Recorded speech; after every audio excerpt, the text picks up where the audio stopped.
இந்த வார இயற்கை அங்காடி இயற்கை விவசாயிகள் கொண்டு வர ஆர்கானிக் ப்ராடக்ட்டை விற்கிற இடத்துக்கு போயிருந்தோம். அங்கே வந்து பார்த்திங்கன்னா இந்த திணை பொங்கல், ராகி இட்லி, மணக்க மணக்க சாம்பார், காய்கறிகள் எல்லாமே போட்டு இயற்கையாக விளைவிச்ச காய்கறிகள், தாளிப்பு எதுவும் இல்லாமல் நிறைய காய்கறிகள் கூட்டு மாதிரி எவ்வளோ அழகாக இந்த ராகி இட்லி வந்துட்டு அப்படியே பாஞ்சு மாதிரி புசு புசு புசுன்னு அந்த கலர்ஃபுல்லான இட்லி, திணை அரிசியில் பொங்கல் வாசனை வீசுது. முதல் முறையாக நான் சாப்பிட்றோம். ஆச்சரியமாக இருந்தது.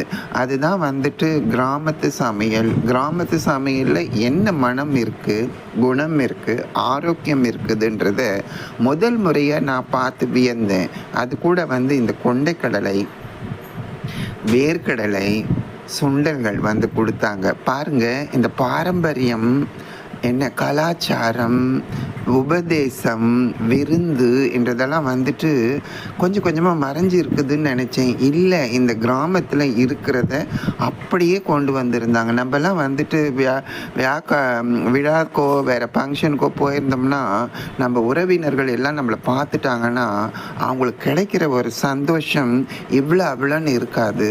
அதனால் அவங்கக்கிட்ட இருக்கிற பொருட்களை கொண்டு விதவிதமாக சமைச்சு கொடுப்பாங்க. நமக்கு அந்த அளவுக்கு தெரியாது. இப்போ போன பிறகு தான் தெரியுது நம்ம எவ்வளோ மிஸ் பண்ணுறோம் கிராமிய சமையலையும் நம்ம உறவினர்களையும். என்ன இந்த விருந்தோம்பல்ன்றது வந்துட்டு லேசானது இல்லை. இந்த அளவுக்கு வந்து ஒரு பைட்லேயும் அந்த உறவுகள் தான் எனக்கு ஞாபகமே வந்தது.